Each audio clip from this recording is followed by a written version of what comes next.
And welcome to another episode of the Afterburners podcast. It is August 8th, not August 8th. Wow. It is August 18th, 2018. And I am joined here by Greg Smith, who is a co-founder of the 2quarterbacks.com. He's also a co-founder, founder. Wow. Let me start that again. That was just bad. Also, Sam doesn't go into introducing the guest that quickly. I'm just going to make him edit that out. Fair enough. So, it is August 18th, 2018. This is another episode of the Afterburners podcast where we bring you football news and burns of the week involving primarily quarterback news. And I am on the podcast by myself. My co-host, Sam, who you all know and love, is sick. He actually came over here to record the podcast, coughed a lung up, and I sent him home like I was a nurse at elementary school. So instead of Sam, I am joined by Greg Smith, who is a co-founder of 2QBs.com. He is a founder of GameFlow Botics and a draft day consultant. And Greg, just because I'm not quite familiar with it, and I'm sure some of our audience isn't as well, what exactly do you do with GameFlow Botics? So yeah, GameFlow is the spreadsheet that I put out every week at 2QBs.com. That's, you got to spell that out. There's no numbers. It's TWOQBS. It's basically like a matchup spreadsheet where I take each game and I lay out each team and like kind of show their fantasy options I show a bunch of like relevant statistics to kind of try to piece together how the matchup is going to play out holistically. So I show the betting line, I show the over-under, and then I'm also looking at like DVOA numbers from Football Outsiders, and I'm kind of like color coding them so they match up together. So you'll see that like one team's defense matches up against one team's offense, and then one team's passing offense matches up against one team's passing defense, and you can see like how those numbers compare to each other. And hopefully like DVOA is not predictive. Let me preface by saying that, but hopefully like with, a general overview of like what the strengths and weaknesses are of each team, we can try to figure out how teams are going to try to attack each other, and try to maybe predict a little bit of the game flow and the game script, hence the name Game Flowbotics. So it's, we're trying to turn game flow into a robotic exercise. That's what I tell myself. And it doesn't always work, of course, but things in fantasy football rarely always work. And that's why we like playing the game, because it's really hard to figure out. And it's a lot of fun to try to figure it out. Right. Yeah, that quote from Anchorman just came to mind of 60% of the time it works 100% of the time. Is that it? That's it, man. Sex Panther. Yeah, exactly. So if you like Sex Panther, check out GameFlow Botics. That's what we're saying here. It smells like a used diaper full of Indian food.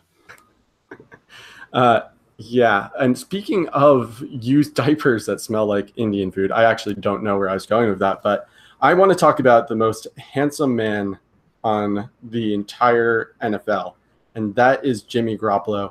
I'm doing this primarily because I heard from our good friend Sal Stefanale that you, Greg, are a 49ers fan. Is that correct, or was he misleading me? No, that is correct. I'm from the Bay Area. I grew up a Niners fan, so like I was there through the glory years. Like I was a kid for Joe Montana, but I was like a young man and a teenager for like Steve Young. So I was indoctrinated very early into the Niners, and then then I suffered through the Jeff Garcia and Tim Rattay years. So like I've seen both ends of the spectrum here. It's kind of exciting to see Garoppolo finally show up. He's probably like the best quarterback prospect we've had in a really long time. Yeah, and before we get into any football talk, because on this podcast we've talked intensely about Jimmy Garoppolo, Jimmy GQ, as some people know him as. I've mentioned before, if he showed up at my wedding, I don't know if I would have gotten married. So on your QB handsomeness rankings, where does he fall? Is he number one, or are you more like Sam, where Cam Newton is your number one, or do you have an out of left field number one?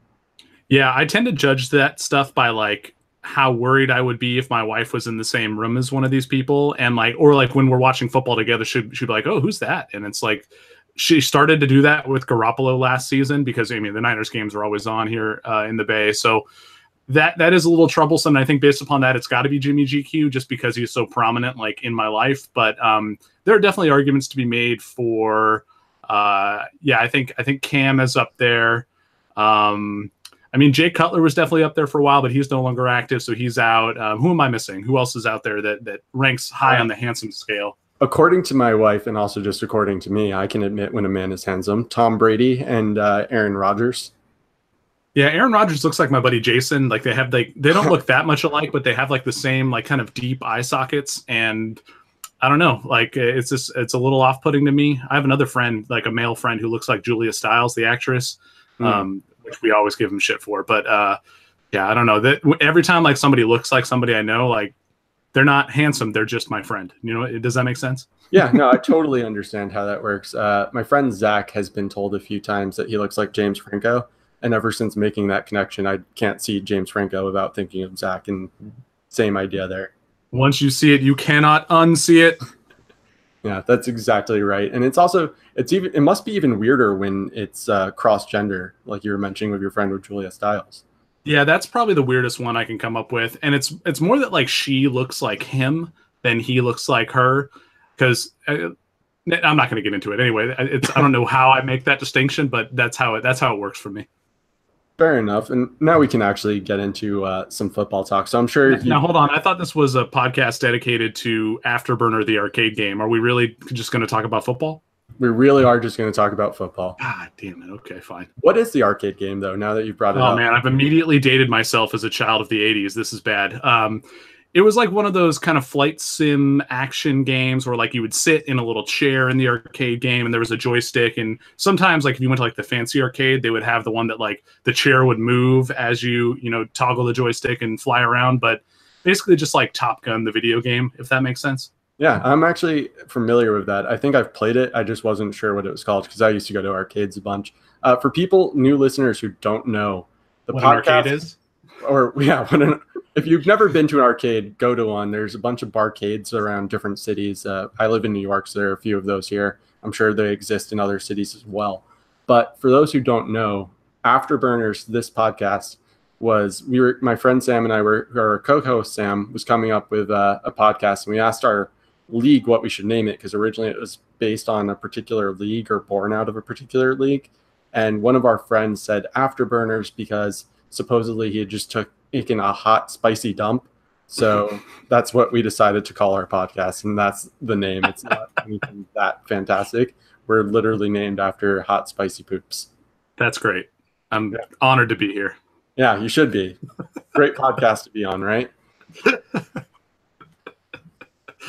Oh man! Before we talk more about Garoppolo, can we call out Sam for being sick? Can I just give the Jarvis Landry speech? Is that okay? Yeah, go for it. I don't know what the fuck has been going on here, and I don't know why it's been going on here, but if you're not hurting, if your hamstring isn't falling off the fucking bone, your leg ain't broke. I don't know. You should be fucking practicing or podcasting. Like straight up, that shit is weakness, and that shit is contagious as fuck. That shit ain't going to be in this room, bruh. That shit been in here in the past, and that's why the past has been like it is, bruh. That shit is over with, bruh. If you're gonna fucking practice or podcast. See, I'm already screwing it up. You can't get no better by being on the fucking sideline if you ain't fucking hurt. If you ain't fucking hurt, you gotta fucking practice because you make other motherfuckers work even fucking harder. Now, he ain't gonna risk getting fucking hurt because you ain't gonna fucking practice because I can't keep going. That's why I run out of steam. So we definitely curse on this podcast, but you might have just taken the award for most curses in one episode. I was just quoting Jarvis Landry. That's not on my hands. That's completely fair. And also to Sam's defense, as I said, I did actually send him home. He did show up, and I sent him home because he was coughing and he had no voice whatsoever and he hadn't slept in days. I don't know why he even bothered showing up. So that shit isn't Sam's weakness. That shit is your weakness, Bobby. Yeah, I couldn't take it. I had to get him out of here. Thanks for letting me do that. That was fun. Yeah, no problem at all. That was entertaining. I'm sure when Sam's editing it, he'll like listening to it as well. He'll just edit the whole thing out is what he should do. Knowing Sam, he'll probably leave it in. But Sam will also be very happy that we are talking about Jimmy Garoppolo because Sam loves Jimmy G, at least to the point where he loves him for handsomeness. I'm not sure how he feels about his quarterbacking, though. And that's something I wanted to ask you about specifically because, as you know, being around on Twitter, Jimmy GQ is like the next number one quarterback option. Everyone's all in already because he's paired up with Kyle Shanahan. And I wanted your take, both from a fan perspective, and I don't know if you can actually separate it out, but from a fan perspective and an analysis perspective. Yeah, I mean, I'm pretty good at separating my fandom from my analysis of players. Like I said, I suffered through the bad parts of the Niners years, and that was pretty disenfranchising, to be honest. Like I've definitely root for my fantasy teams harder than I root for any franchises in any sport these days. Like I grew up like a San Francisco Giants fan too, and I don't know, I can hardly even watch baseball at this point. Like I like to go to games, I like to watch occasional games like playoff baseball, but like the grind of the regular season isn't for me. So just in general, like I'm pretty good at filtering out my personal fan biases from my analysis of the player. And with Garoppolo, it's interesting. Like I think at like a real football level, I am buying the Garoppolo hype. Like I said before, he's the best quarterback prospect the Niners have had in a really long time. And when you couple him with a good coach like Kyle Shanahan, the Niners should be more than respectable on offense this season. Like that, and that has nothing to say about their defense, like which is probably still going to be a pretty big problem. But I think that like that excellent offense that we're looking at should, or not excellent, but like above average offense that we're going to get from the Niners, that should translate to quality fantasy production for Garoppolo. But will it be enough to justify his cost in ADP? Like you talked about, he's being drafted like he's the next big thing. Like he's already, Tom Brady, or even like he's already Matthew Stafford. And I kind of doubt that he's worth that cost at this point.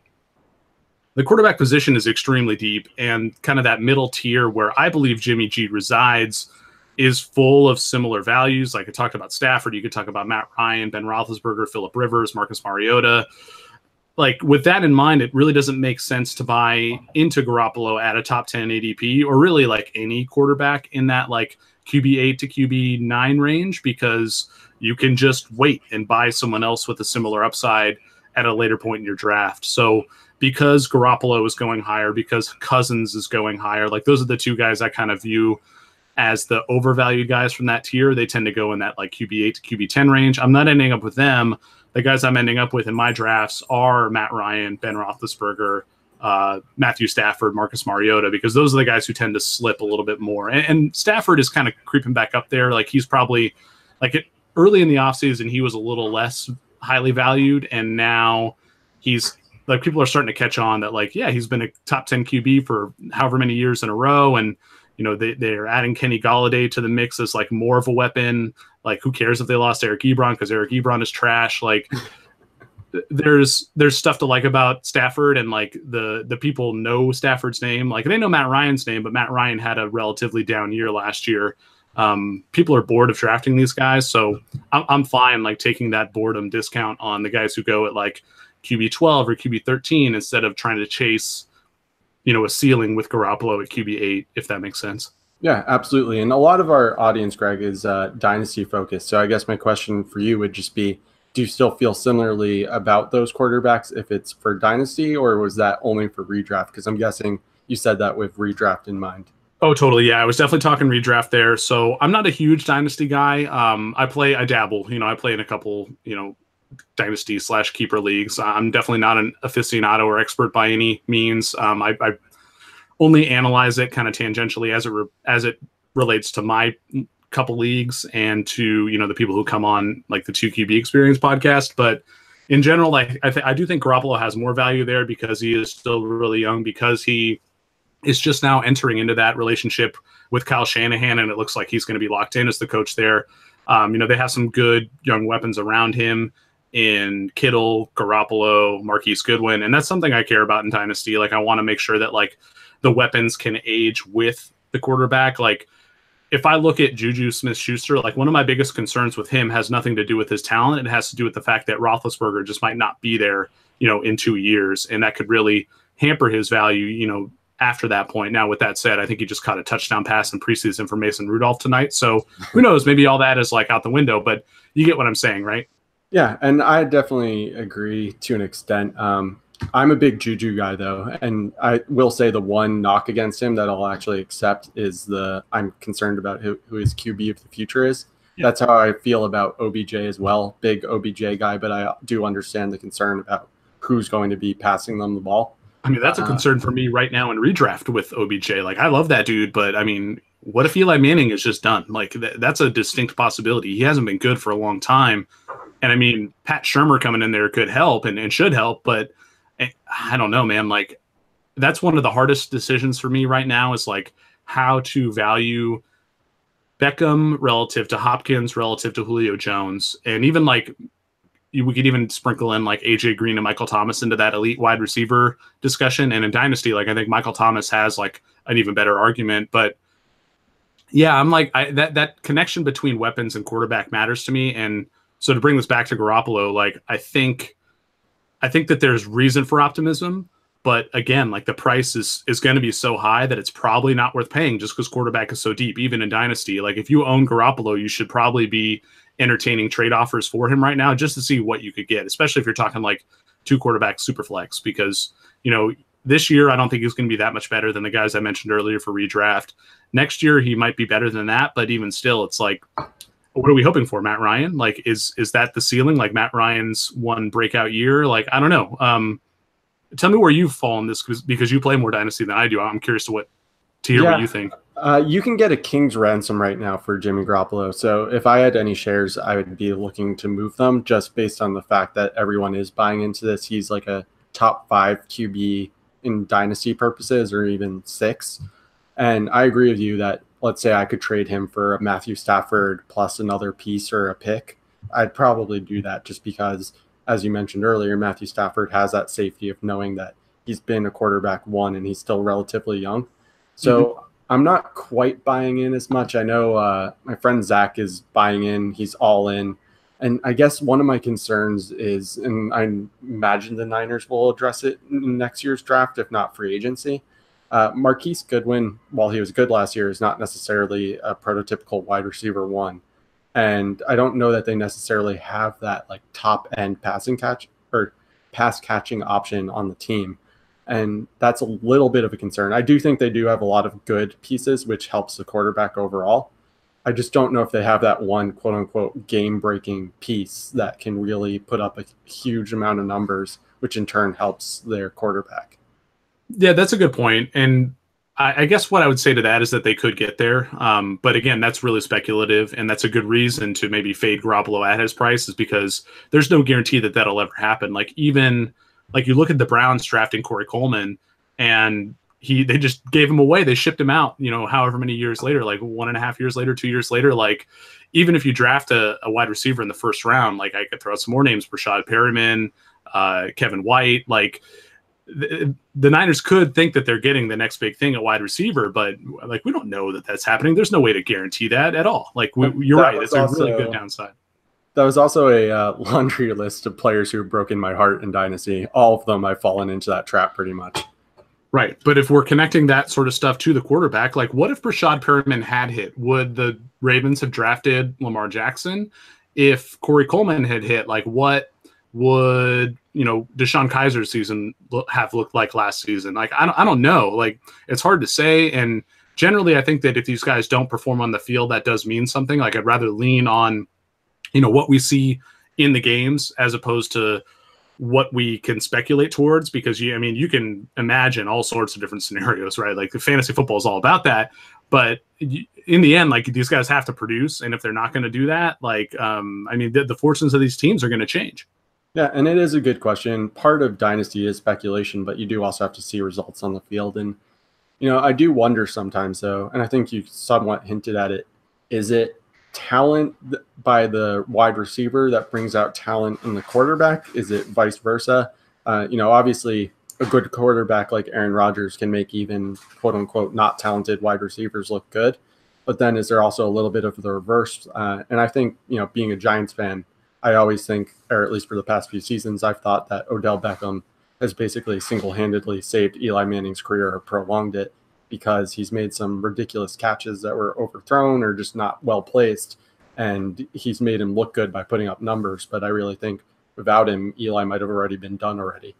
Oh, I mean, it's both. Like, it goes both ways. The talent helps talent. And on top of that, you have to worry about like coaching scheme and system and how that applies to these players. Like the usage of the player is also very important, like where they're being targeted on the field.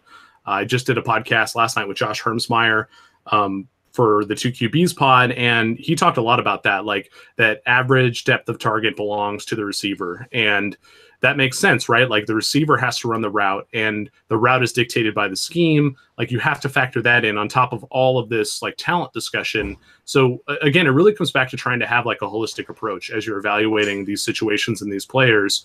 Like if you're doing projections, you can't just project wide receivers by themselves. You have to project wide receivers within the context of their offense, within the context of the players around them, like not just the quarterback, but the other receivers. Like Odell Beckham is coming back this year. Like, what is that going to do to the target share of Evan Ingram and Sterling Shepard? They also added Saquon Barkley. Like, how is he going to impact the target share of those other players? Like, I'm curious what you think about this, because I'm of the opinion that Evan Ingram is severely overvalued at his cost. Like, he was great last year, but there was no Saquon Barkley, there was no Odell Beckham. Like, and I think people who are talking up Eli as this undervalued guy because the weapons are so great, like, are the weapons that much greater than like 2 years ago when Beckham was healthy? I don't know. And I'm not sure of that. Like Ingram is definitely like a very talented player, but considering his cost, considering the conservation of targets that are going to, happen there, I think that he's still being overvalued. Like he might be a fine, like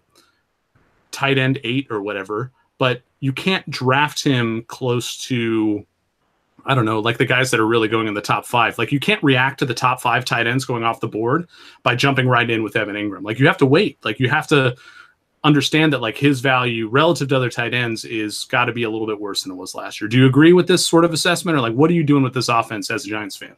Well, so it's different in Dynasty, right? Because Evan Ingram is a very young tight end who broke out early. And so I would be investing in him in Dynasty. If we're talking redraft, I totally see what you're saying.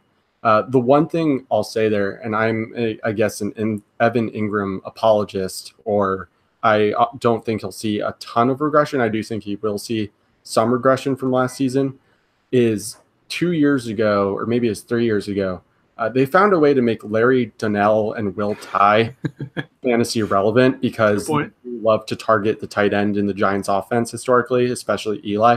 And it's not, and I know people always say, well, is that a play calling thing or is that a player thing? In Eli's case, he's had a few different play callers at this point. So if you look at his career, he really does actually, it's him who likes to target the tight end, it seems. And so I think there are going to be targets for Ingram.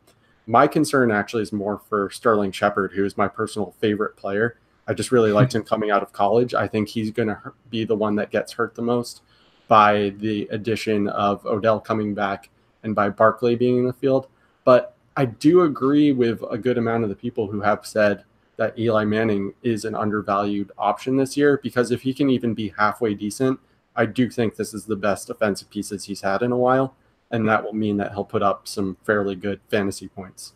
Yeah, no, don't get me wrong. I do think he's undervalued, but I think he's undervalued like all of the quarterbacks in like the QB 20 to QB 27 range are undervalued. Like Blake Bortles is undervalued. Ryan Tannehill is undervalued. Like all these guys who get disrespected because they aren't Aaron Rodgers, because they aren't Cam Newton. Like those are the guys who have true like sleeper or whatever you want to call it, like deep value at the quarterback position, because they're going to put up points. They're going to have to pass the ball. That's how the NFL works.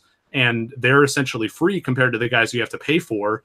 And so, yeah, like you should be targeting players like Eli Manning. The problem is that people want to elevate Eli Manning up to like quarterback 16 or quarterback 15 or whatever. Like that's a little too early. Right. That's too high for me. Like I can't. I mean, yeah, that might be his ceiling, but you can't draft him there. Like there are just too many other like reasonable guys who, I mean, the weapons for Eli are good. We talked about that chemistry between like a quarterback and his weapons, but there are plenty of other like quarterbacks who have proven to be like more like better passers in recent seasons, like in terms of yards per attempt, all that stuff, like all those efficiency metrics that you can't justify taking Eli, no matter how good his weapons are, I should say, over like those other guys. It doesn't make sense. I would also like to point out that you're the first guest to beat me to mentioning Blake Bortles on this podcast. Maybe it's because you didn't know that I continually mention Blake Bortles on this podcast, but I continually mention Blake Bortles on this podcast. Well, I think you're first. your first article at 2QBs.com was pretty much dedicated to Blake Bortles. So I know you're a Bortles guy. Like I'm just setting you up, man. What do you got? Let's talk about Bortles. How good is he going to be?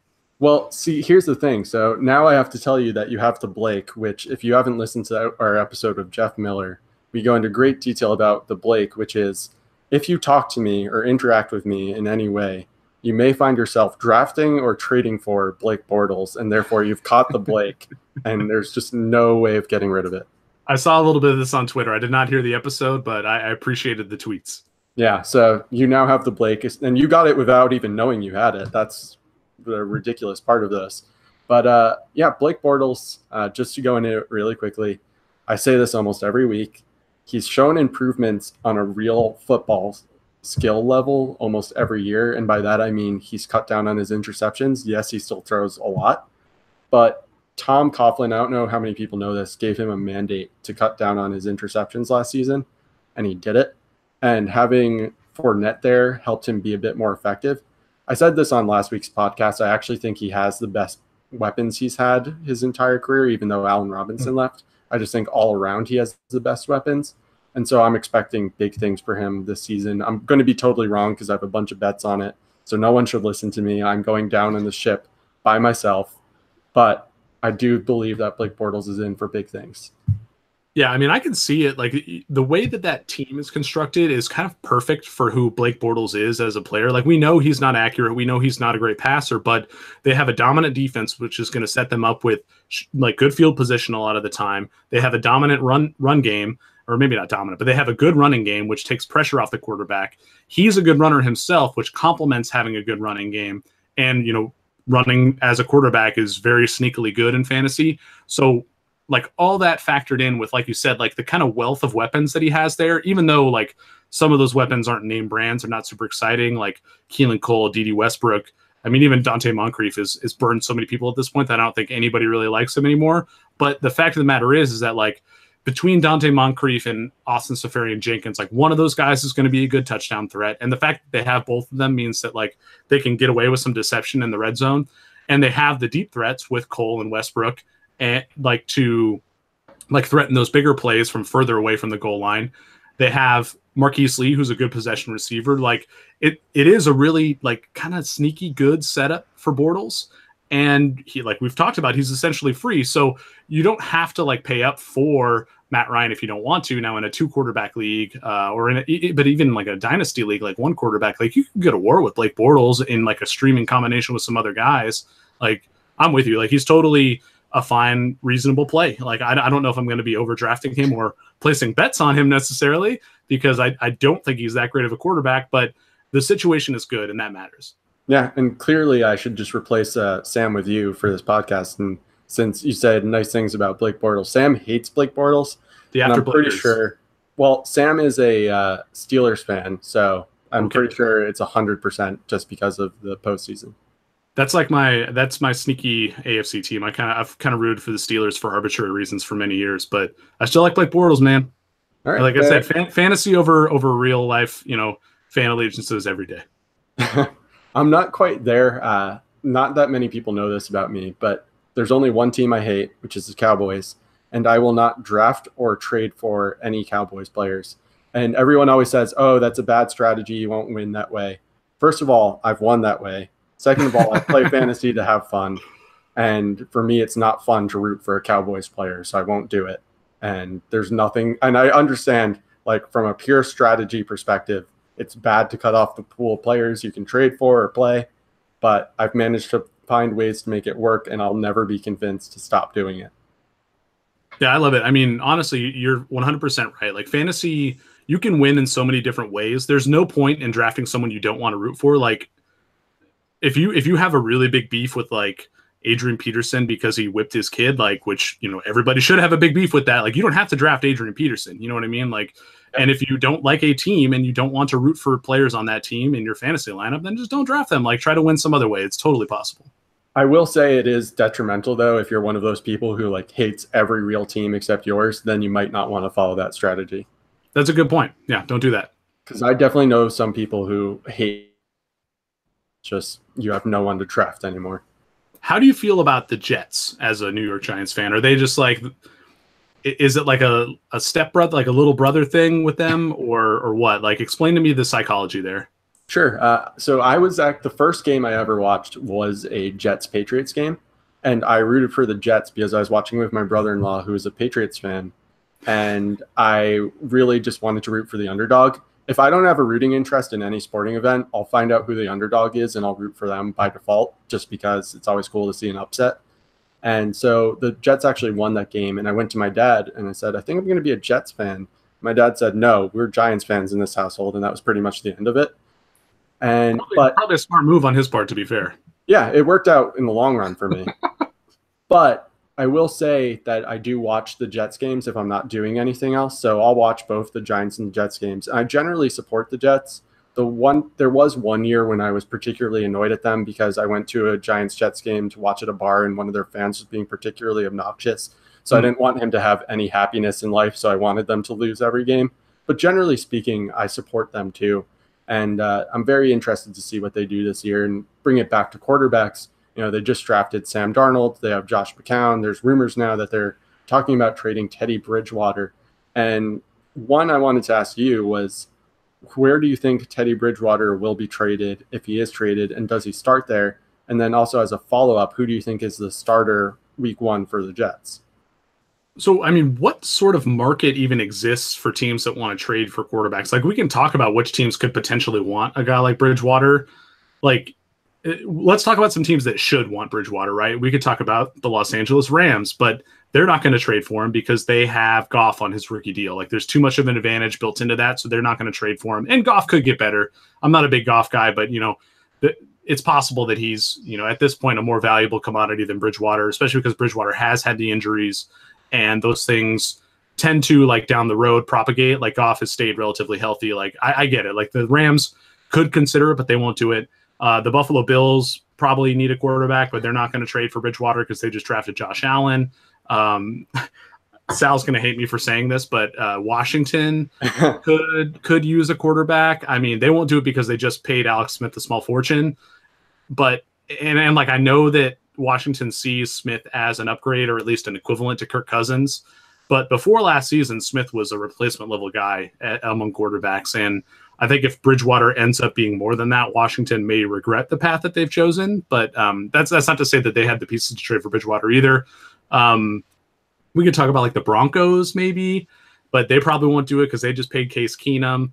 But I guess if Keenum implodes this year, like, his contract is probably short enough to where I could see the Broncos making a move for Bridgewater. But I think that giving Chad Kelly a shot makes a lot more sense for them. So I don't see them making a move. I can't remember who it was on the two-a-days for the 2QBXP pod throughout the Buccaneers. I think it might have been Matt Kelly throughout the Buccaneers as a potential landing spot, just because of they might just be tired of the off-field issues with Jameis Winston. So, I mean, that would be an awesome landing spot if Bridgewater ended up there. But are they going to trade for him while they still have Jameis? Like, I don't see that happening. We could talk about your Giants, man. I think this is. I was going to say, I wanted the Giants to sign Teddy Bridgewater when he was a free agent because I thought that he still had some upside. And they obviously passed on a quarterback in the draft, which, honestly, if you haven't checked it out, Sam posted a video of me and he reposted it recently. I nearly fainted when they announced Barkley as the pick because I really wanted a quarterback. Sure, as you should have. Yeah, I would approve of the Giants trading some kind of mid-round pick for Teddy Bridgewater. Don't get me wrong, I actually really want to see what Kyle Lauletta can do. I'm not a Davis Webb guy. Lauletta, I'm, like, kind of intrigued by, but I would much rather have Teddy Bridgewater than Kyle Lauletta. Yeah, I mean, we know that Davis Webb isn't the guy because the Giants started Geno Smith over him last year. Like, and again, that was a justifiable move considering the way that Eli was playing. I will go to my grave saying that Geno Smith should have been the starter for the rest of that season, but I digress. Honestly, I think it just makes too much sense for the Giants to go after Teddy, so they probably won't do it. Just like it made too much sense for them to make a quarterback the pick at 2. Totally. Yeah, exactly. I mean, if they were smart about how they were going to handle their quarterback position, they would have, done a lot of different things. So we can kind of rule them out, unfortunately. Apologies to, Bobby Koch, the number 2 Blake Bortles fan on earth, but the Jaguars could make sense. The Bengals could make sense, but kind of like Eli, I mean, Andy Dalton is kind of still entrenched there. But his time could be running out. We could see them make a move. We should talk about the Dolphins as a landing spot. Like, that might be the most realistic destination for Bridgewater, but it's pretty unappealing for fantasy, so I don't really want to talk about that. I want to talk about some dark horse teams, man. Like, how about Chicago? Like, what if Trubisky isn't good? How about Oakland? What if Carr isn't good? Or how about New Orleans, where Bridgewater could be just like a really great fit as Breeze is understudy and eventual replacement? Like, I think there's a lot of crossover there in terms of how those guys play and, you know, the skill set that they each have as kind of like hyper accurate throwers. Like, that's a sneaky good spot, like kind of long term. And based on the fact that like Bridgewater doesn't have a ton of trade value because so many of these teams probably feel like they are set at QB, like we could see him being traded to be a backup, right? So I don't know, like pick one of those teams to talk about, like Miami, Jacksonville, Cincy, Chicago, Oakland, New Orleans. Like, where would you want to see him end up? Like, I think if I could pick, I would like to see him go to the Bucks because that's a great situation. But among the teams that are more realistic, like New Orleans as a backup and a potential replacement for Breeze, like that makes a lot of sense to me. I think that like we wouldn't see him start this year unless Breeze got hurt, but I think that would be a nice fit. Yeah, that's what I was going to say too. Although a few weeks back on another episode of this podcast, I did make, I believe, a bold prediction. If not, I'm making it now, which is that Andy Dalton will only have about a year, maybe two left on the Bengals, because I think there's going to be a head coaching change. And I think with the head coaching change, they're going to bring in a new quarterback. And so I'm not saying his career is going to be over because he might go somewhere else and serve as a bridge. But I think his time as Bengals is running out unless they have a really good season. So I could see that being a good landing spot, although AJ Green's getting a bit older. He's not super old, but he is getting older. And then behind him, there's a lot of either unproven pass catching options, or they're hurt ones like Tyler Eifert. So I'm not really sure I love the fit. New Orleans, when you said that, made a lot of sense, especially because they do have a lot of young talent there too.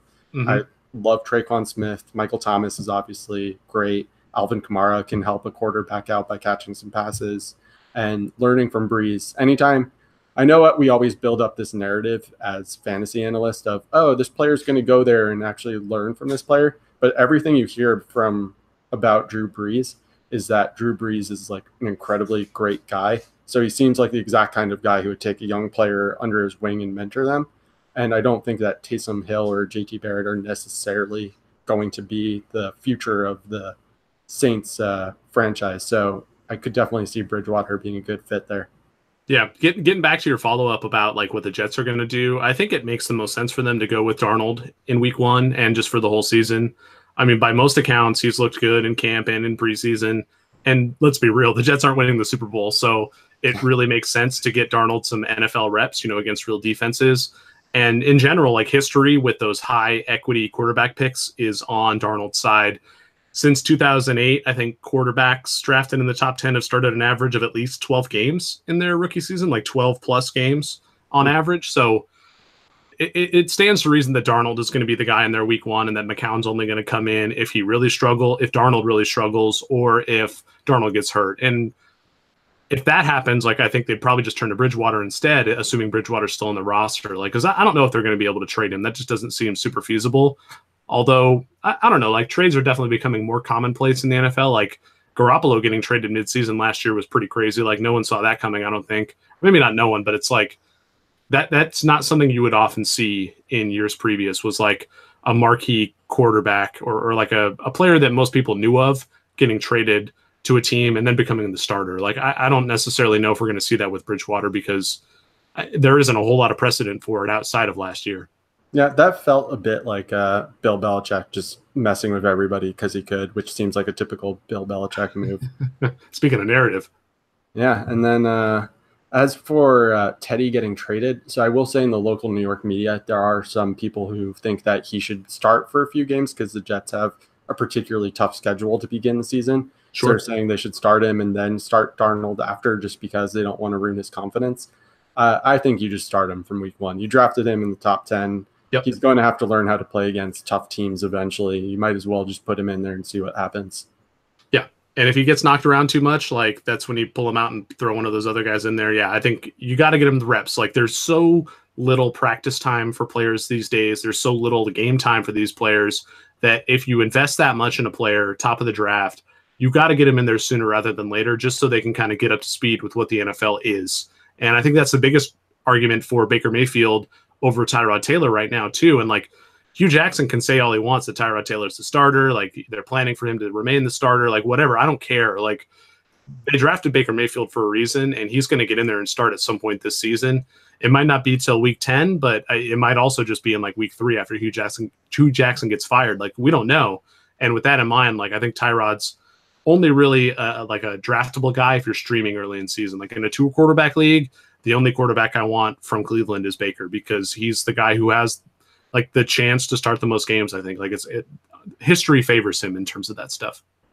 Yeah, and it's really just interesting to think about these quarterbacks. I mean, I'm not obviously an NFL coach, but I would think that more experience doing whatever your job is generally a good thing, even if you're new at it, is a more actual experience as opposed to theoretical experience you get, or in practice in this case, the better. So the more live game experience they'd get, I think that'd be better for their long-term development. Again, I'm not claiming to be an expert, because I know some people saying, no, if you sit them for a year, that's actually better for their development. And that could be right. Just from my personal experience of how outside of football I deal with things. If I get hands-on experience with what I'm doing, that's better for me in the long run. No, I'm the same way. Learn by doing, man. That's it. Yeah, absolutely. And that's how I feel about those guys. And Baker Mayfield is also another friend of the podcast, although he's not really friends with the podcast. But we've mentioned in the past that Baker Mayfield has a huge eclair he likes to grab. So that's Baker's eclair for people who forgot about that. And I'd like to see him doing that on the sidelines all season long, as I just really like his attitude. I know some people have a problem with it. It's the same with like I want to hear quarterbacks say they want to be the best and like, don't come at me or I'll come at you. I know some people have a problem with that, but I just love that about Baker. Isn't that what makes Tom Brady good? Isn't that what makes Phillip Rivers good? Like these guys getting animated and like fired up about playing football. Like I don't know why you would want to discourage that in a player. Like so much of this game, like the NFL, like football, and so much of just sports and life in general is about having the confidence to try stuff and to do stuff. Like I don't want a guy who's going to hesitate. I don't want a guy who's going to be timid, in his role on a team. Like I want a guy who thinks he can go out there and do it. Like, yeah, like hell yeah, I totally want that from Baker Mayfield. He's awesome for that reason. Like, why would you try to discourage that? It doesn't make any sense. Could you imagine having a self-deprecating quarterback like, oh, I don't know if I'm the best for the job. Sorry, guys. Like, sorry, I'm really bad at this. If you did that, you would have to be really good, right? Like if it was like kind of tongue in cheek, like, man, like I meant to hit you like 1 centimeter further to the left, and then like you really would have like made that look spectacular or something. You know what I mean? Like you're right. That's not a trait that you want, and not just quarterback. I think that applies to every position. Like you have to get go-getters. You got it. Like that's where that Jarvis Landry stuff starts to make sense, right? It's like you want guys who are going to hustle. You want guys who are going to play hard and play within themselves, like do the best that they possibly can when they're on the field, because it's a short season. Like there aren't that many opportunities to make plays. Like go out there and try to make them, man. Yeah, I definitely agree. And I will say the one thing for Jarvis Landry, and this is just a personal thing that I didn't like, I don't like when people call other people out on injuries. You're not a doctor. You don't know how bad that is. But I agree with his speech of just try your hardest. That part I'll agree to. That's fair. I recently deleted a tweet where I joked about Sam Bradford getting injured because I felt like bad about it. I was like, I shouldn't be making these types of jokes. This is not okay.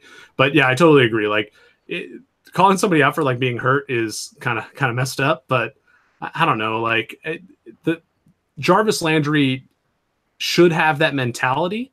He just shouldn't say that stuff to the media. Like Hard Knocks is such a cancer, man. Like if I owned an NFL franchise, like Hard Knocks wouldn't come anywhere near my team. Like that just, it's not happening. Yeah, no, I definitely agree. There's a difference between what's said in a locker room without cameras and what's said with cameras, and what's meant for the public and what's not. And maybe that's one of those things that wasn't really meant for the public to see, but not many of these NFL players have training in what should be said in front of cameras and what shouldn't be said in front of cameras.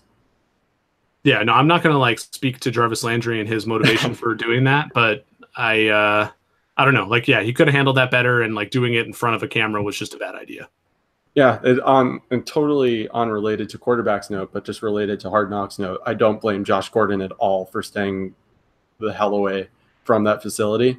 especially if his reasoning is he didn't want to be on Hard Knocks. He has way too much going on to have to deal with that too. My eyes just got really wide. I'm nodding vigorously. I'm just going to describe to the listeners what I'm doing right now. Yes, like do what you have to do to stay healthy and to stay sober if that's important to you, man. Like all due respect to Josh Gordon. Yeah, absolutely. So it sounds like we both love Josh Gordon, and I did want to talk to you about a player you love. So you mentioned Sal earlier, Sal Stefanelli. He loves Alex Smith, and it's on T-shirts. It's all over the 2QB's website. Anytime you talk to Sal, it's similar to me with Blake Bortles. He's probably like the originator of this. Like if there's the Blake, then maybe there was the Smith first. I'm not really sure. But who is your player that you feel that way about? And it can be quarterback or not quarterback. I intended the question to be quarterback related, but maybe there is a player that's not quarterback related that you feel that way about. Yeah, I mean, I definitely don't have that sort of passion towards one particular player that Sal does with Alex Smith. Like that's definitely a very Sal thing. I can't try to like claim that sort of brand. Like, and this really comes down to me being like an avid gamer, like not just a fantasy gamer, but like a gamer. Like I'm always looking for like just optimal strategies when I play. And in terms of fantasy and in terms of like watching football, that really leads me to be pretty player agnostic. Like I wrote about this on a recent blog post for the Draft Day Consultants website, where like, especially as people are getting smarter, like I don't lock in on like one particular player like that. Like I don't have my guys, because chances are if like I really like a player, a lot of other people are really going to like that player. But if we're looking for like, I'm just going to kind of translate this to quarterbacks and guys that I've really enjoyed rooting for in recent seasons. Like in recent history, probably the best example of this is Colin Kaepernick. And I mean, this is where some Niners bias definitely comes in. Like, but at the same time, like I just love mobile quarterbacks, and I liked the way that Kaepernick could just kind of completely eviscerate a defense either with his arm or with his legs. Like that season he took them to the Super Bowl was incredible for me, like as a fan. And honestly, like the off the field stuff, like apologies to your listeners who, you know, want everyone to stand for the anthem, but like I'm all about freedom of speech and freedom of protest. And like that stuff matters to me as an American. So when Colin Kaepernick's doing what he's doing, like I'm okay with that. And I support that. So like him as a player, like seeing him be ostracized from the league, like makes me like him more, if anything. So apologies to you for everybody who just had to turn off the podcast. You don't have to apologize. So first of all, we've burned the entire city of Cleveland once, so we don't have any listeners from there. Second of all, after one of the rallies, Sam felt compelled, and I did too, a bit, to talk about some political things that weren't related to football. So most people who would be pro standing for the anthem and anti-Kaepernick probably don't listen to this podcast anymore. Well, I mean, it's too bad you lost all your Cleveland listeners, because like the active player that fits this bill for me is Taylor. And I just recently heard that it's not Tyrod, it's Tyrod, and he's never corrected anybody. Have you heard about this? No, I haven't heard about that at all. Yeah, I heard about this, I think, on the Ringer NFL show, and they brought it up, and they had read it somewhere. And I haven't read that article, so I'd have to go and search that up. But man, that's wild. Like that, and I get it. Like you don't want to have to correct somebody every time, especially like if your name is spelled a certain way, like people are going to pronounce it a certain way. Like that just makes sense. So I get it, Tyrod. And I'm going to try to be better about this. This is like maybe we could save this for like the burns of the week at the end of the episode, but like people who like actively come out and say, no, my name isn't Mitch Trubisky, it's Mitchell Trubisky. Please call me Mitchell. Like I want to respect that. You know what I mean? Because if people called me Greg Smythe or Craig Smythe, like that would piss me off. Like I don't want to deal with that shit. So like, I don't know, like if his name is Tyrod, then I'm going to try to keep up with that. So I'm going to hunt down that article and check it out. But end of that sidebar, like Tyrod Taylor is up there for me in terms of like current players who, again, kind of what you were talking about, like rooting for underdogs. Like I like that Tyrod Taylor has kind of always been that underdog type player, and mostly just because he played for the Bills. But you know what I mean? Like he kept them respectable for many years, and he was just a great fantasy player. And so I have this special affinity for Taylor that I don't have for a lot of other players. And it bums me out because in my 2 quarterback leagues, like I talked about, like I'm not going to draft him much because I think Baker Mayfield's the guy. Yeah, and that's totally fair. Also, very interesting point about his name. I never knew that it wasn't Tyrod. I just found that out today. Tyrod. And I will say, I don't know how much of a Parks and Recreation fan you are, but that reminds me of the whole like Jerry, Gary, Larry situation. I forgot about that. Yeah, I've watched that show through one time, but I haven't revisited it much. But I do remember, yeah, poor Gary. Yeah, so I Wait, which guess was it? Remind me. Is it Jerry? They all call him Jerry, but his real name Gary? they call him Jerry, but his real name is Gary, and he never bothered to correct them. So I guess what we're saying here is that Terod is the Jerry of the NFL. We'll have to That's figure out amazing. who the other Parks and Rec people are in the NFL, but we've already found our Jerry or Gary or Larry or whatever his other like 3 names were. If there's a Jerry/Gary/Larry division in the Scott Fish Bowl, we're gonna have to find all those people on Twitter and make them change their avatars to have Tarot in there instead. Absolutely. After we find the Ringer article, and we'll link that from our podcast as well, just because I'm sure many people would be interested to know we've been calling him the wrong name for a few seasons. So to be clear, I heard it on a Ringer podcast and they referred to some other article. So I don't know who wrote the article or where the article is posted, but yeah, that convoluted way of finding out that his name is actually Tyrod and not Tyrod. It's crazy. Yeah, we'll do some investigative journalism, some really hardcore, staying up all night trying to figure this out, interviewing some people, talking to some pronunciation professors, and it will be figured out. I like it. But we do have to wrap up here, Greg, and we're running a little bit low on time, but this is everyone's favorite segment coming up, or I think it's one of our listeners' favorite segments. This is our Burns of the Week, or our Afterburns. And I think one of the reasons it's our listeners' favorite segment is I'm generally a very nice person, especially on Twitter. I probably portray myself as nicer on Twitter than I am in real life. And I think people enjoy this opportunity to hear me just be a jerk to something of the week and hear Sam be a jerk of something to something and our guests. Now, we don't necessarily have an order, so I know you have a few that you like to go. So if you would like to do like one first, and then I can go, and then you can go again, or you can go however many you have after I do mine, it's really up to you. I've got 2, and one of them is kind of a simple sports problem, and the other is like a more personal vendetta I have with a Twitter troll. So let's get the Twitter troll one out of the way right away, because this is something that everybody I think can empathize with. And my burn of the week is for the verbiage troll on Twitter, who went out of his way to flame me for using the phrase, quote, positive regression in an article instead of using a word like progression. Now, regression is a statistics term. Regression can be positive. For example, if a player had a bad season in a particular stat category, say Marcus Mariota and his 2.9% touchdown rate in 2017, he can regress back toward the mean or the baseline that he set across his entire career. So I could have simply written that Marcus Mariota will regress, and it would have been correct. But because not everyone realizes, not every reader is going to realize that regression can be positive because there is that negative connotation with the word, it's important for me, the writer, to help the readers, to alert them by leading in with the word positive to indicate that the regression I'm projecting is actually a good thing for the player. On the other hand, progression, as this guy wanted me to use, would suggest some sort of evolution. Mariota improving on his overall baseline as a quarterback. And while that certainly could happen this season, and it's in the range of outcomes for Mariota, that's not what I was trying to illustrate when I referred to his, quote, positive regression. I was simply saying that he could recoil towards his baseline, toward the precedent that he had set in previous years. So in the case of Mariota, that's regression toward the mean in a positive direction. Positive regression. Deal with it and get the fuck out of my mentions. So essentially what we're saying here is that if you are a verbiage Nazi, leave Greg alone, leave everyone alone, and really just don't. I mean, language is flexible, man. Language can be used in a lot of different ways. Like I can say the word can, and I could be referring to a verb, or I could be referring to a small piece of aluminum. Like the word might I could say I might go to the store. Or I could say like he struck down his fist on the other man's head with great might. Like, understand that words can be twisted and have different meanings. Like people speak different languages. Like this is a statistics language I was trying to use. And this asshole like could not stop tweeting at me about this. And it's like, who cares, man? You knew what I meant. Deal with it.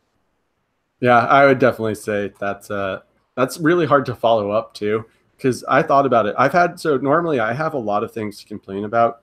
I keep them mostly in my head and save them for this particular podcast, but I've had a really good week, so I don't have that much to complain about. However, I do have one thing, which is that I was in a very good mood, as I mentioned. So I was being particularly polite, which happens when I'm in a particular good mood. And what I mean by that is, like, I'll go out of my way to say hello to people, even though I'm in New York and that's not that common. I'll go out of my way to, like, hold the door, for example. So I was holding a door for two young women who were talking to each other, and neither of them said thank you or anything like that. And I thought, okay, that's fine. They're just talking to each other. Then I held another door because it was a series of doors in a hallway for them. Neither of them were talking to each other at that point, and neither of them said thank you. So I don't know how they were raised, and I know that we live in New York, and I know that everyone's meant to be a jerk in New York. But generally speaking, if somebody holds a door for you, you say the words thank you. It might, if you're like on a phone call and like can't do it, or you're in mid-conversation, fine. But I'm pretty sure your parents had the good sense to tell you that if someone holds the door for you, you say thank you. Maybe they didn't, and maybe I should be taking issue with their parents, but these particularly entitled young women in this particular neighborhood in New York, you have officially been burned. I'm going to push back on you here. They didn't ask you to hold the door for them, man. You could have just walked in and I don't know. I will say there are probably some people who will be like, oh, that's very chauvinist of you. To my defense, I did not go out of my way to hold the door for them. They were just directly behind me, and I held the door because I think that's the polite thing to do for anybody of any gender and any age. So the logistics of this are weird to me. It's like you held the door for them once, they went in that door, and then you like lapped them to hold another door?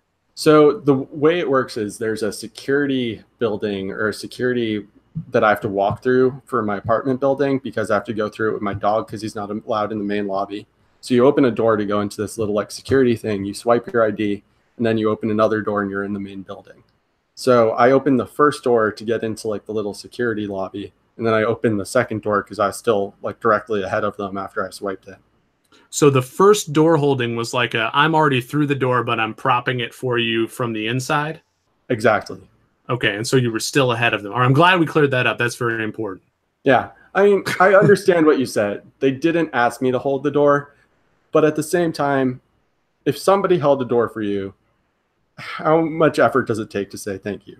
No, I would say thank you. Now, the other way to look at this is maybe you shouldn't have held the door for them because what if they didn't have a security guard to get in through that, or a security card to get in through that door? You might have let criminals into your building, Bobby. So I thought of that, and to answer your question, they had already swiped in. So I knew that they lived in the building.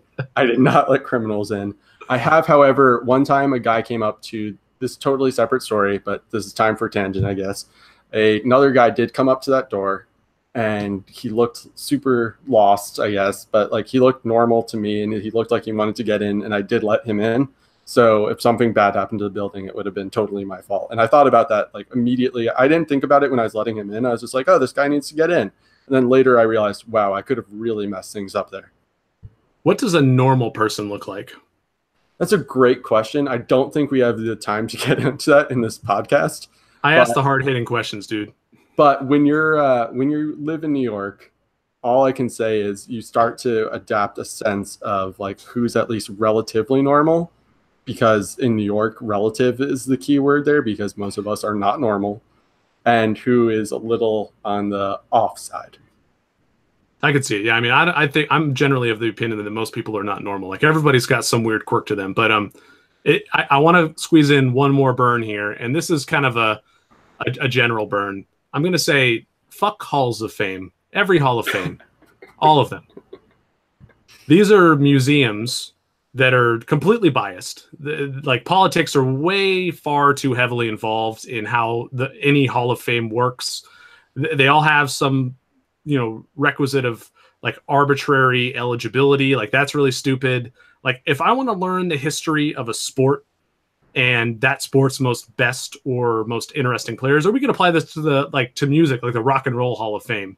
Like Spotify exists, Google exists. I can just go online to find out whatever I want to know about music, sports, pop culture, whatever. Like, the internet makes every Hall of Fame obsolete. Get the hell out of here. I don't care about any Hall of Fame ever again. Like, I can just go to, Pro Football Reference, Baseball Reference, sportsreference.com, like Spotify for music, like whatever. Like, I don't care. I'm out in Hall of Fame. I take it you're not a sports memorabilia guy then. I am not. Like, I actually probably still have some baseball cards lying around my house somewhere, but like the aspect of like collectability, unless what I'm collecting has some sort of function, I don't care. Like, I collect records because I can listen to records and because I enjoy the aspect of like putting an album on my turntable and not being able to skip songs, like being forced to listen to an entire 4 songs in a row by the same band recorded like in the same general period of time. Like, that's cool to me and that's interesting to me. But if like, even that is a silly collection, I'll admit, because like digital music exists. Like, I still like have a way more MP3s than I would ever have of like, vinyl records and tracks on my records. But like, to me, that tactile experience of like putting a record on and being forced to listen to the whole half of it, at least before getting it out of there, like that's cool. Like, I find that interesting. But for like, I don't know, like a baseball card, a football card, or a jersey, or, a signed helmet or baseball, like, nah, I don't really care. Like, whatever. Well, consider my dad burned because he spends all of his time on eBay buying sports memorabilia, and our house is essentially, or my parents' house is essentially a Hall of Fame. But I will say, I understand what you're saying only because I generally like to get practical gifts or gifts that I can actually use instead of just something that'll sit and clutter. So I can definitely relate to that. And I guess that's an additional burn on my part on people who don't like practical gifts. Well, and don't get me wrong, like there's something to be said for curation, for like taking like a certain subset of something, like my record collection, or like when Bill Simmons writes the Book of Basketball and does his own like Hall of Fame pyramid and talks about like, a bunch of like interesting things about one sport that he really cares about. Like, there's value in that, and that's cool. But like, for the people who get bent out of shape because like Pete Rose isn't in the Hall of Fame or Barry Bonds isn't in the Hall of Fame, like that, like Barry Bonds should be in the Hall of Fame, like if the Hall of Fame was at all serious, and so should Pete Rose.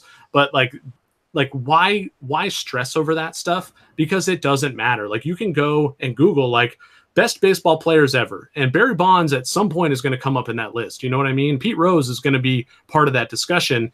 He doesn't have to have a plaque in Cooperstown. Like, that is nonsense. And if you're going to like get hung up on that, like, who cares? Like, it doesn't matter. Like, you can, like, information is so widespread now, and like art and culture is so widespread and so easily accessible through the internet that like, you really do not have to lean that heavily into like takes on like why the Hall of Fame matters, why the Hall of Fame screwed up. It's like, it doesn't matter. It's not important. It's one person's curation. Like I'm not going to go into your dad's house and be like, oh, well, this helmet sucks. Like, get this helmet out of here. Like, why don't you have a Joe Montana signed helmet? This is bullshit. It's like, that's what your dad cares about. Let your dad be stoked on that. Like, and I guess let the people in Cooperstown be stoked on how they assume to like document the sport. But in terms of like true history of something, like Cooperstown isn't it, man. Like, the internet is it. I'm sorry. Well, so Greg, if people want to @ to wrap up the show, where can they find you and where can they find your work? This is like the most animated I think I've ever been on a podcast. So I appreciate you letting me do that. And I have like great fear of my mentions after doing this. But if you want to @ me, just, engage with me in a respectful manner, like, and have a discussion with me, and that's fine. @ Greg Sauce on Twitter. You can come check out 2qbs.com. And again, you spell that out with letters, TWOQBS. The handle for Twitter at the site is the same, @2qbs. I do a podcast called the 2QB Experience. And just to be as confusing as possible, in that case, there's a number in there. It's the numeral 2 and then QB Experience. I'm wrapping up like a big project I did for that podcast called Two-A-Days, where I have like 2 different analysts from around the industry on each episode. And we basically dive deep into each analyst's like personal experience, like, some Dynasty guys, some DFS guys, some 2QB guys, some 1QB guys, talking all about the position. So come check that out. Subscribe to the podcast. Leave me a rating and review. That would be awesome. I appreciate letting me getting all these plugs in without interrupting me, Bobby. You are the best. Appreciate it. Yeah, no problem whatsoever. Hold on. I'm going to interrupt you now. Interrupt myself. I have one more plug. Go for it. The 2QBs.com draft guide, and you were a part of this. So why don't you plug it? Like, help us out here. Like, talk about the guide and how awesome it is. Sure. Well, what I was going to say is, one, I'm a regular listener, at least when I can be, to the two quarterback experience. So if you haven't checked that out, make sure you do. Greg does a great job, and he always has great hosts on that podcast, or sorry, great guests on that podcast. The host is pretty good too. The host is pretty good. As for the 2QB draft guide, we were actually giving one out just because this episode was a little bit different than usual without Sam.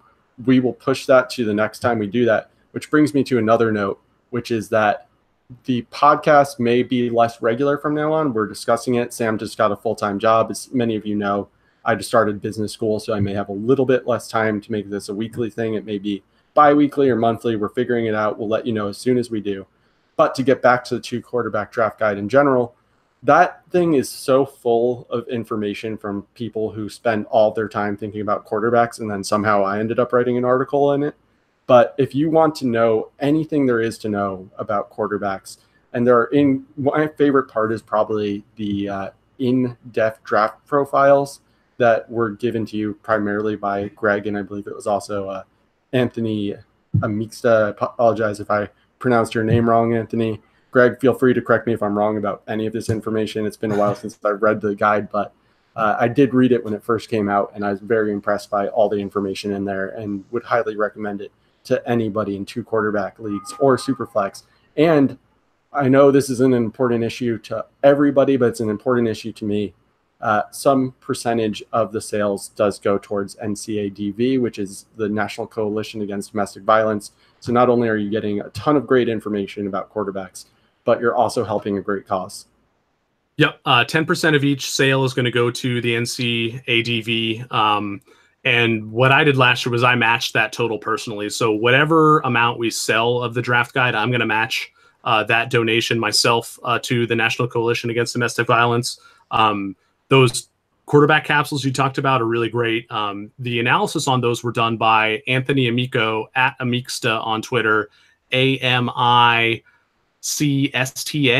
That sounds right. And Derek Klassen at QB Class. So Amixta, Anthony gave the fantasy outlook, and Derek Klassen did the scouting side of it, like the film watching side of it, like a profile on each quarterback. And we're talking about 60 different quarterbacks. So we go super deep. We talk about, relevant rookies, relevant backups, everything you want to learn about quarterbacks. We have, statistics on each of those capsules that talk about not just like passing yards, passing touchdowns, interceptions, dropbacks and completions, but also like fantasy relevant stats, like how often this quarterback finishes in the top 10, how often they finish in the top 20 at their position, what their average weekly finish is, like super cool stats on the quarterback position. You can find a lot of that stuff out there. Like we have that stuff posted on 2QBs.com too in our QB cards, but the capsules also give you those breakdowns by Anthony and Derek, which are super cool. Plus you get all the awesome articles. Like you were very modest about your article, Bobby. That was like a really good intro to the QB or the 2QB format. So Bobby's article is great. I have an article in there about like the 2QB mock drafts that we ran last season, and we ran them all as best ball drafts. And so basically like we take all of the data from that best ball, and I figured out, what was the optimal draft slot? Was it first pick, second pick, third pick? I also looked at what the optimal like roster construction was. Like, do you want 4 running backs or 5 running backs? Do you want 3 QBs or 4 QBs? Do you want to draft wide receiver at the beginning of the draft? Do you want to draft quarterback, or running back, wide receiver? So I look at all that stuff too. Super interesting stuff. And obviously that changes from year to year, but like looking at how that played out last year and looking at it through the context of how the season played out, I think is super important to say like, okay, what were the dominant strategies last season? How is that going to apply to this year? Like knowing what we know now, and what did the data say, in hindsight. So cool stuff. The draft guide's awesome. I only have like a small part of it. Like most of the written content in there is from other amazing writers, including yourself, Bobby. So if people want to check that out and buy a copy and, make that contribution to the National Coalition Against Domestic Violence, I'd be super stoked on that. And man, that's all I got to say on that. Please check it out. And you can tell just by how excitedly Greg was talking about it, that it was a passion of love project for both him and Sal, and the writers they got together on that were just quite the collective of writers. They're all people that you probably know in the fantasy industry. So definitely check that out. But that's going to do it for us this week, guys. As always, you can find me on Twitter at ReckedFantasy. That's REKED Fantasy. I'm not a Twitter tough guy. As John Bosch likes to say, you can always tweet at me. And this has been the Afterburners Pod. That's at Afterburners Pod on Twitter. Pretty easy. Please make sure you rate and review us on iTunes and subscribe on Podbean and anywhere else you can listen on podcast listening platforms. Until next time, keep it classy, Fantasy Twitter.